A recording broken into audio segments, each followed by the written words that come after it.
Bonjour à tous et bienvenue, je suis Laetitia et vous écoutez L'Essentiel.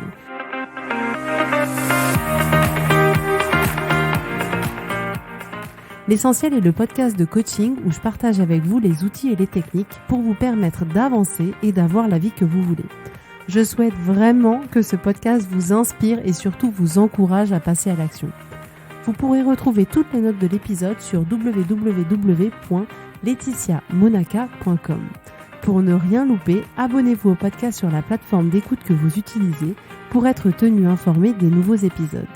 Et pour finir, si vous avez aimé ce podcast ou tout simplement que vous pensez qu'il peut aider d'autres personnes, parlez-en autour de vous, ce serait super chouette.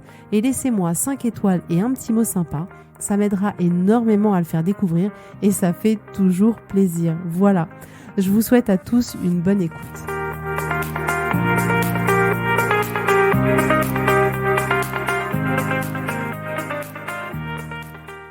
Bonjour à tous, alors dans un premier temps, je voulais vraiment vous remercier d'écouter l'essentiel. C'est vrai que ça me demande beaucoup de temps de création et ça me fait vraiment plaisir de voir que chaque semaine vous êtes de plus en plus nombreux à écouter l'épisode. Et merci aussi à tous ceux qui ont pris un peu de leur temps pour m'envoyer un message ou me laisser un commentaire. C'est vraiment super chouette. Alors aujourd'hui, on va parler de l'art de se questionner, donc l'art de se poser des questions. Parmi toutes les pensées que l'on a au quotidien, vous savez, les 60 000 pensées par jour, et parmi toutes ces pensées, il y en a beaucoup qui sont des questions. Et la manière dont on va choisir de se poser la question nous donnera des réponses vraiment très différentes. Donc en fait, le cerveau adore les questions et trouvera toujours des réponses. C'est son fonctionnement à lui. Donc si on lui pose des bonnes questions, il va nous fournir des réponses utiles. Mais au contraire, si on lui pose des mauvaises questions, on aura de mauvaises réponses. Donc dans la journée, vous avez une multitude de questions basiques, par exemple, pourquoi j'arrive toujours pas à perdre du poids, pourquoi je procrastine toujours, pourquoi mes enfants ne m'écoutent pas, pourquoi les gens ne sont pas polis dans la rue, pourquoi les autres sont mieux que moi, ou qu'est-ce que je vais devenir, pourquoi on ne m'aime pas, qu'est-ce qui va pas chez moi, pourquoi le monde est si violent, pourquoi je me sens perdue, ou encore pourquoi mon mari ne me comprend pas, etc., etc. On passe beaucoup de temps à se poser ce genre de questions. Et se poser des questions, c'est vraiment super. Mais par contre, il va falloir faire attention de poser les bonnes questions et de ne pas poser les mauvaises questions. Alors, c'est quoi une mauvaise question ? Une question qui ne vous fera pas vous sentir bien et qui ne vous permettra pas d'avancer. On remarque aussi que parmi les questions que l'on se pose, il y a certaines questions qui ont un sous-entendu négatif. À savoir, par exemple, si vous vous posez la question « Pourquoi je n'arrive pas à me mettre au sport ?» Ça sous-entend que vous n'arrivez pas à faire de sport. À partir du moment où il y a un sous-entendu négatif à votre question, votre cerveau, via le biais de confirmation, va trouver toutes les réponses qui vont confirmer le sous-entendu de la question de départ. Donc, pourquoi je n'arrive pas à me mettre au sport ? Il va vous répondre parce que tu n'as pas assez de temps, parce que tu n'es pas assez musclé, parce que le sport, c'est pas ton truc, parce que tu n'as jamais été sportive, ou parce que de toute manière, quand tu cours, tu es essoufflé au bout de 2 secondes. Et il va trouver toutes les réponses qui confirment le sous-entendu de votre question d'origine. Et ces réponses ne vont pas vous aider du tout à vous mettre au sport. Si vous demandez à votre cerveau pourquoi vous n'arrivez pas à arrêter de manger des bonbons, il va vous répondre. Il va vous dire c'est parce que tu en as besoin, parce que c'est bon, parce que tu l'as mérité après une bonne journée de travail, parce que tu en as pris l'habitude, parce qu'il y en a toujours au travail, parce que tu as déjà essayé d'arrêter et que tu n'as pas réussi. On voit bien là encore que le cerveau va vous donner toutes les réponses qui confirment le sous-entendu d'origine. Autre exemple, si vous demandez à votre cerveau pourquoi vous n'arrivez pas à être à l'heure, il va vous répondre. Parce qu'en fait, je ne l'ai jamais été, parce que je ne suis pas du matin, parce que je déteste les réveils, parce que je suis née comme ça, parce que le matin, je suis trop débordée, etc.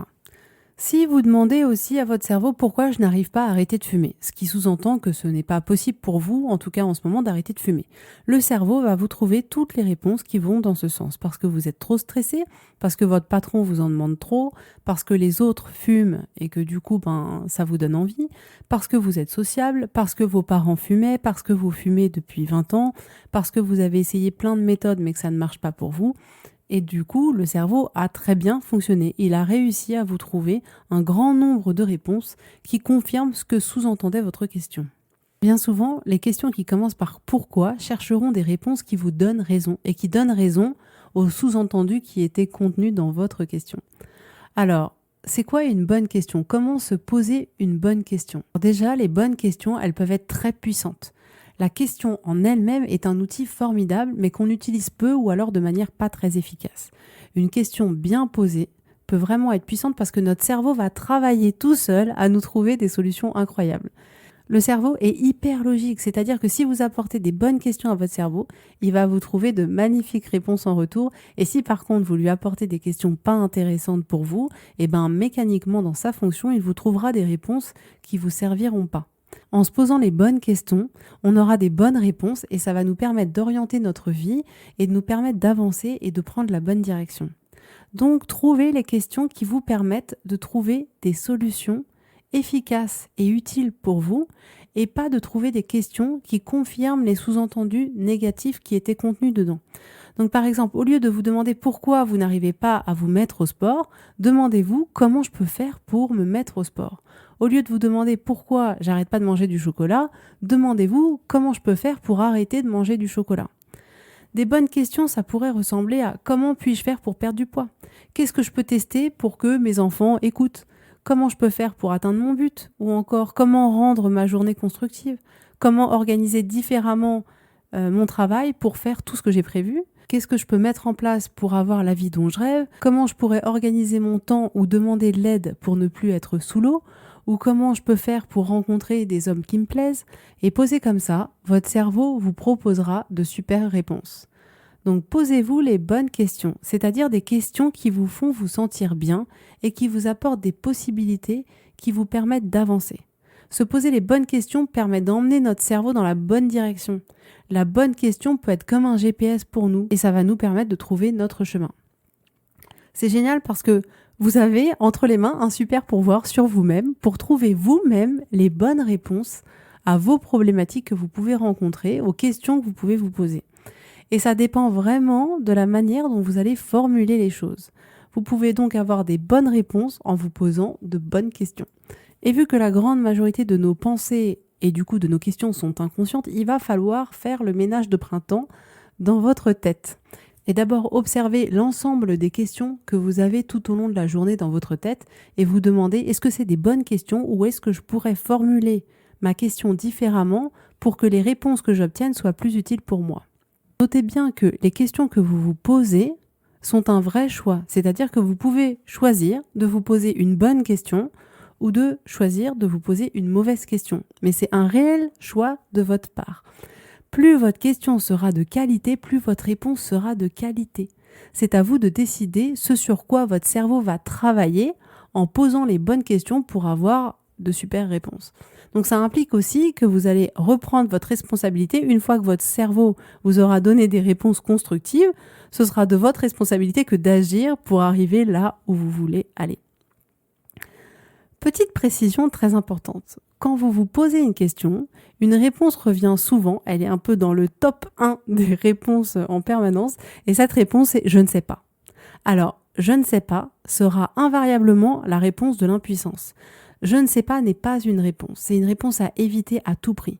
Il faut vraiment trouver une autre réponse. Pourquoi ?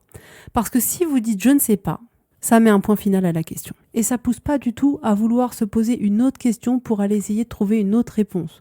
Pourquoi tu fais ça ? Je sais pas. Point. Et le sujet est clos. C'est vraiment la réponse qui laisse dans une impuissance mais totale. Donc si vous pensez je ne sais pas, à partir de ce moment-là, votre cerveau, il n'essaiera pas de trouver de solution. Donc c'est à vous de trouver une autre manière de poser la question pour ne pas avoir à répondre je ne sais pas.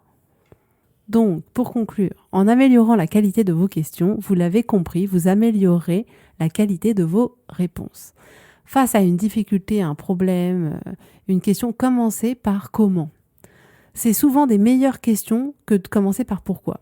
La question qui commence par comment ou qu'est-ce que je peux recherche des solutions. Donc, prenez un moment et identifiez les questions qui reviennent le plus souvent dans votre esprit et notez-les. Faites ça pendant une semaine. Et une fois que vous avez établi la liste de ces questions, trouvez un autre moyen de vous poser ces mêmes questions mais de manière plus positive afin de faire naître un début de solution, des pistes qui mettront en lumière des potentialités plus constructives. Posez-vous la question, est-ce que la question que je choisis m'apporte vraiment une bonne réponse ? Et une bonne réponse, on l'a dit, c'est tout simplement une réponse qui va vous aider. Restez vigilant à ce qui tourne du coup dans votre tête. Même une fois que vous faites ce travail au bout d'une semaine, restez vigilant à tout ce qui se passe en permanence. Soyez alerte sur les questions que vous vous posez au quotidien et ne laissez pas entrer les questions qui ne vous sont pas utiles du tout.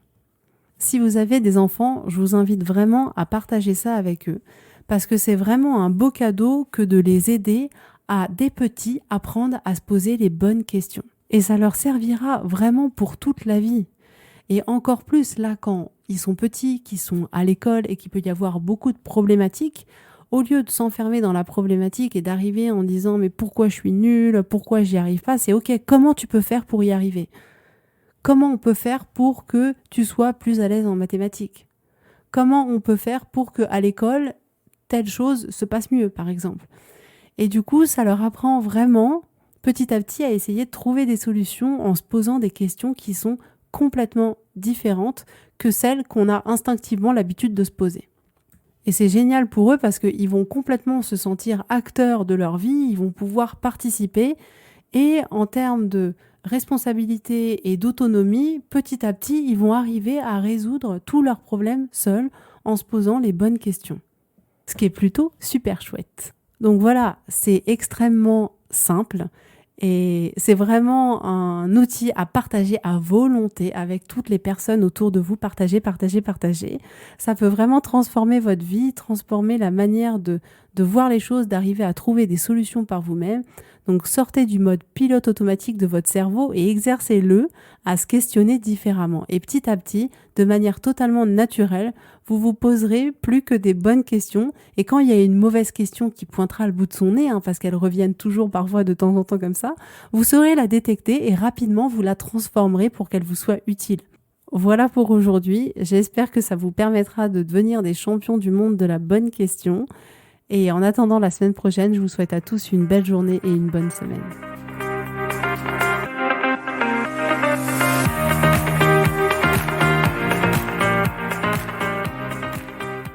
Merci à tous d'avoir écouté l'essentiel. Si vous avez aimé ce podcast, prenez quelques secondes pour me laisser un avis, ça m'aidera énormément. Et pour plus d'informations, rendez-vous sur laetitiamonaca.com.